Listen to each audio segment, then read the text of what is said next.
Good morning, everybody. Anybody not ready? Okay. So on April 29th of 2023, Tyree Turner shot and killed Brent Alley. As you can see from the boards that are up here, there are several people involved in this case. So I'm going to identify them for you before we go any further. The victim of the homicide is Brent, B-R-E-N-T. His last name is Alley, A-L-L-E-Y. His date of birth is 12/12 of 2002. He's a 20-year-old from Jacksonville. A witness to the homicide and a participant in the drug deal leading to Alley's murder is Kyle Foster. He's also from Jacksonville. His date of birth is June 8th, 1998, and he's 22 years old. The defendants in this case are Terrell, T-E-R-R-E-L-L, last name Jackson. His date of birth is 9/12 of 1990. He's 32 years old. Joshua Ashley, date of birth of 9/28/1996, and he's 26 years old. Scott Laraquinti, his date of birth is April 27th, 1991. He's 32 years old. And Tyree, T-Y-A-I-R-E, last name is Turner. He's 43 years old. His date of birth is January 29th, 1980. All four of the defendants reside in Pinellas County. So here's what happened on April 29th. Deputies responded to a 911 call at the All-American Business Center located at 8300 Almerton Road. It's right down the road just to the east of where we are now, to a report that a person had been shot. When the deputies got there, they saw Brent Alley in the parking lot in front of unit number 110. Brent Alley had been shot one time in the abdomen.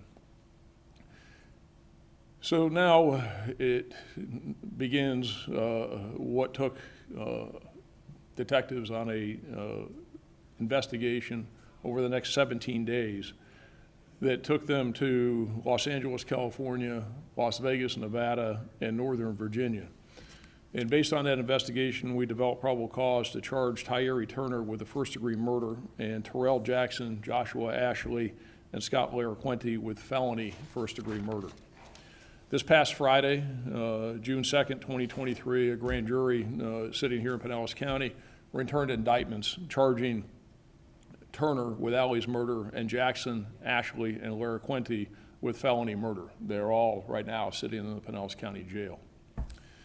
This investigation was very complex. It literally took detectives all over the country, but here is the short version of what happened. Brent Alley rented a Porsche in Jacksonville where he lived and came to Largo on Saturday, April 29th, to buy about $40,000 worth of high-grade marijuana. He was going to buy the marijuana from Ashley. Instead of getting the marijuana to sell to Alley, Turner, Jackson, Ashley, and Laraquinti developed a plan to rob Alley of his money and not actually sell him any pot. Jackson, Ashley, Laraquinti, and Turner were all involved in drug distribution, and all of them have extensive arrest records, including Turner, who has a prior conviction in New York State for robbery with a firearm. Remember, Turner, the guy with this conviction for robbery with a firearm in New York, he's the one that pulled the trigger. He's the one that killed 20-year-old Alley. Now, the location where the robbery and the murder occurred, Laraquinti, third from my left, was Laraquinti's residence. This place down the road, the All-American Business Center, is a business complex, but Laraquinti was using it as a residence. He lived on the first floor, and there was another unrelated person who lived on the second floor of the location. Alley, the victim, had a drug relationship with Joshua Ashley, who's first one here on my left, that went back at least a year, and Ashley was Alley's source of supply for marijuana. Now, on the 23rd, in anticipation of Alley and Foster coming down from Jacksonville, Ashley and Jackson, second from my left, acquired a Glock 9mm handgun that belonged to Ashley that they were going to use in the robbery. So after they got the handgun, while Alley and Foster were on their way down here from Jacksonville, Jackson, Ashley, Laraquente, and Turner met at Laraquente's residence, which is where all of this happened, to develop their plan and how they were going to rob Allie. Each one of these individuals had a role in the planned robbery, and Turner, again the shooter's role, was to hide in the stairwell, appear with Ashley's gun that he and Jackson had obtained earlier that day, threaten Allie, and then they would take Allie's bag that had the money in it. Now, as Allie and Foster, who were traveling from Jacksonville while this planning was going on, drove to Largo, Ashley directed them to Laraquente's residence. Of course, Allie and Foster had no idea that they were being set up and that they had no intention of selling them any marijuana and that they were going to rip them off. Allie and Foster arrived at Laraquente's residence at about 5:45 p.m. When they got there, Allie and Foster went inside, and inside were Laraquente, Ashley, and Jackson. Unbeknownst to Allie and Foster, Turner, the shooter, the guy on the end, was in the stairwell hiding with a gun. When he came into the residence, Allie had the $40,000 in cash with him in a bag. When he got in there and saw these three guys and what was going on in there, he became concerned about the circumstances. It obviously didn't sit right with him. And he went back out to his car and took the $40,000 and put it back in the Porsche in the parking lot, and he came back in with his own gun.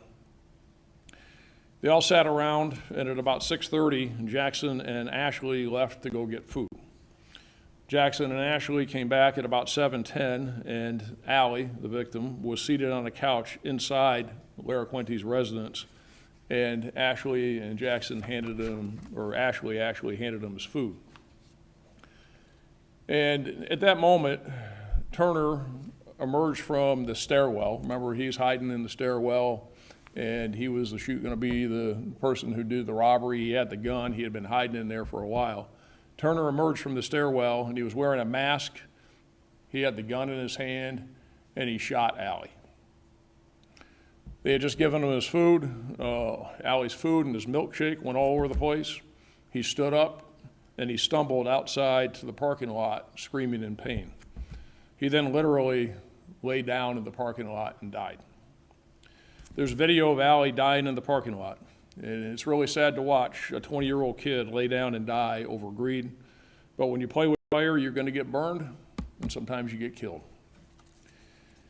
Jackson, Turner, Laraquente, they all fled in a vehicle, and Ashley ran from the location on foot after the shooting. We recovered the $40,000 from a bag in Allie's car in that Porsche in the parking lot. Now, after Jackson, Laraquente, and Turner all left, they dropped Turner off at his residence on 62nd Avenue North in St. Pete. And then Jackson and Laraquente drove to Sarasota, where they dropped the car off in a restaurant parking lot. The car that they left in was a very high-profile vehicle. It was a Dodge Challenger Hellcat, which is very distinctive, so they wanted to get rid of the car. So they left it in the parking lot. Laraquente, he stayed down there in Sarasota until the next day when he boarded a Greyhound bus bound for Las Vegas. Jackson, after he dumped the Hellcat at the restaurant parking lot down in Sarasota, he took an Uber back to Largo, where he meets up with this guy, Ashley, and they both spent the night. So this is Saturday into Sunday. They both spent the night at Ashley's girlfriend's house over here in Largo.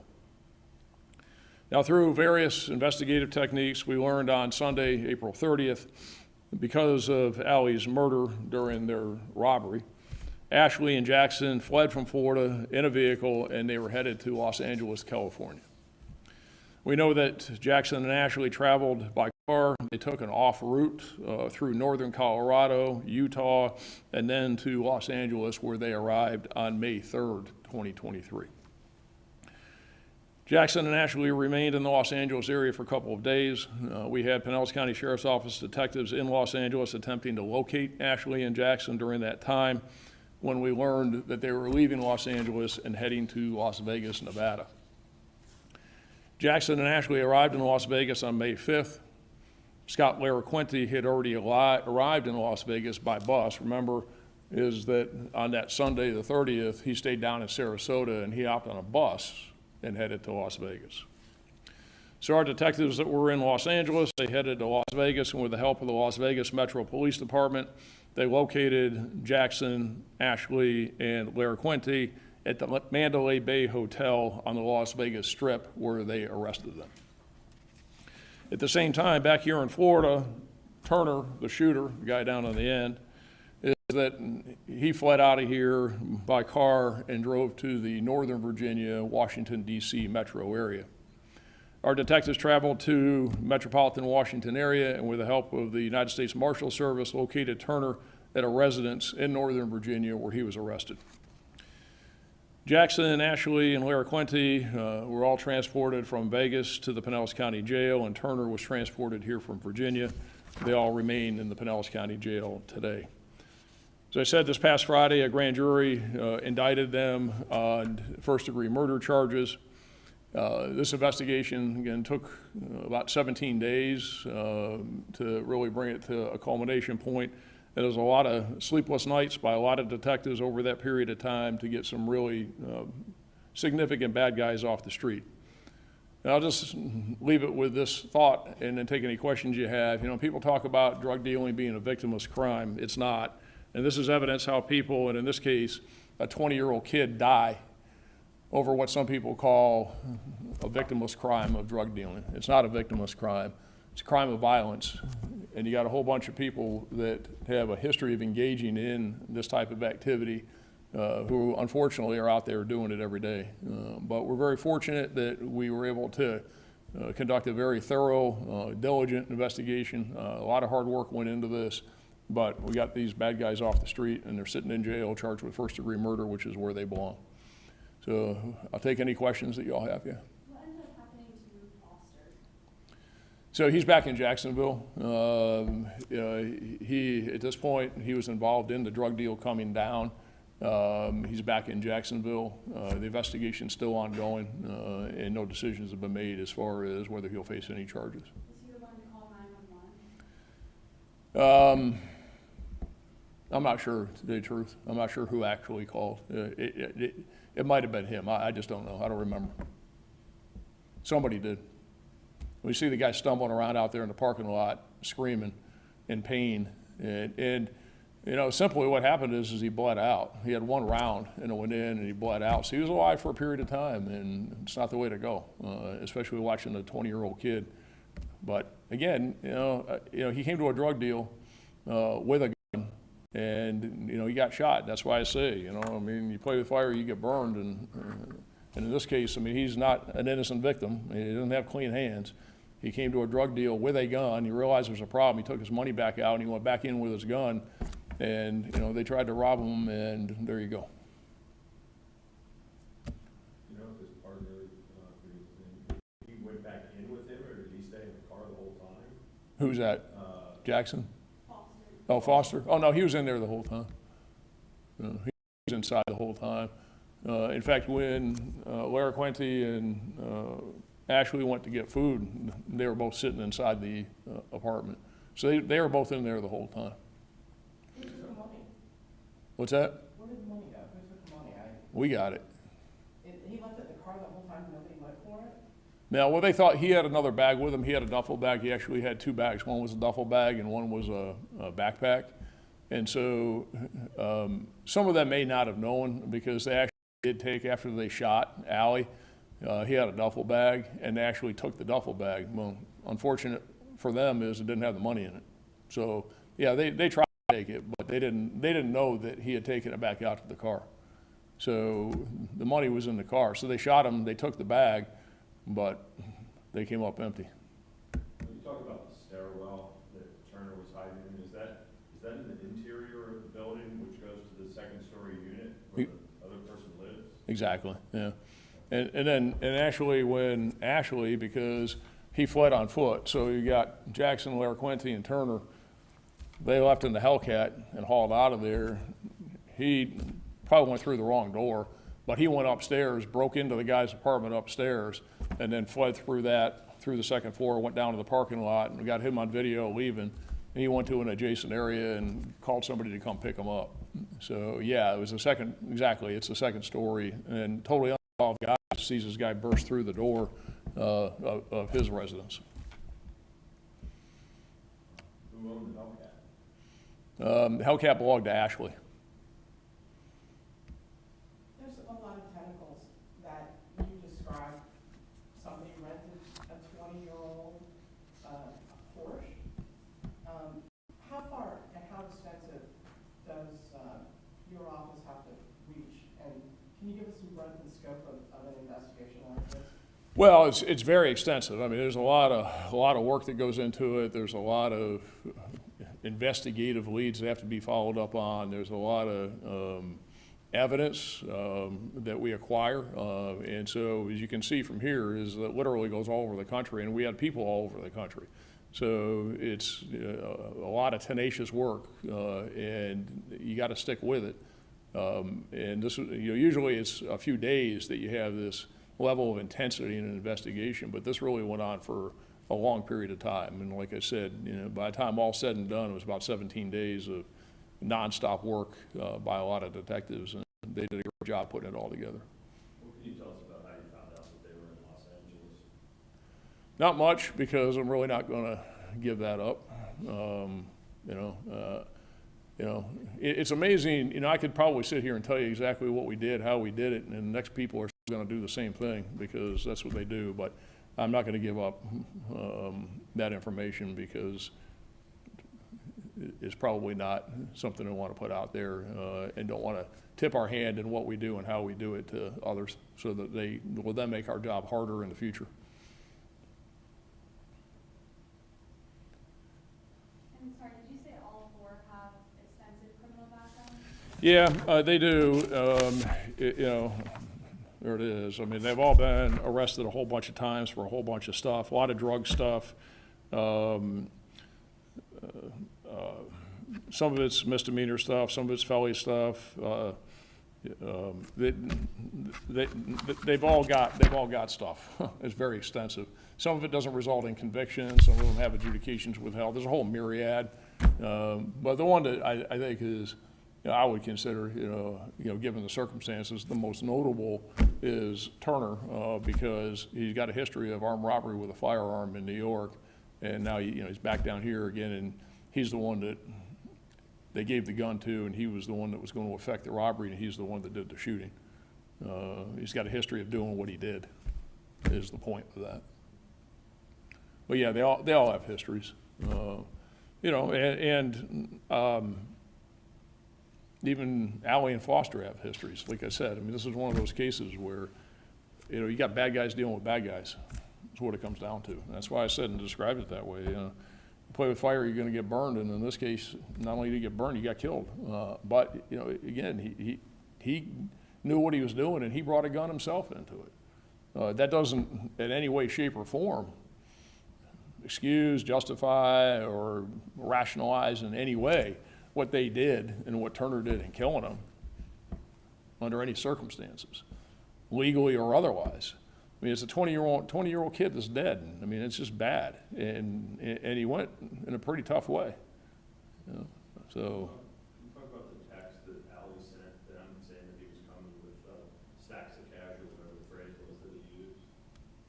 Yeah, I mean, they were communicating. They knew because they had exchanged communications in the days prior to it. And this is some very, very high quality, specific types of marijuana. I mean, this isn't just some street pot. And this is very expensive stuff where you're talking about, thousands of dollars per pound. And so they knew he was coming with a good chunk of money, and they had an idea as to the type of marijuana that he wanted. They knew all along he was coming with a substantial amount, and they had, communicated that back and forth. But they didn't even have any of that pot in the... Nope. It was a ripoff from the get-go. Yeah. And Ashley had been dealing with him for a while, but no honor among drug dealers. Just rip each other off. All right, thanks, everybody. Appreciate it. Yeah, yeah.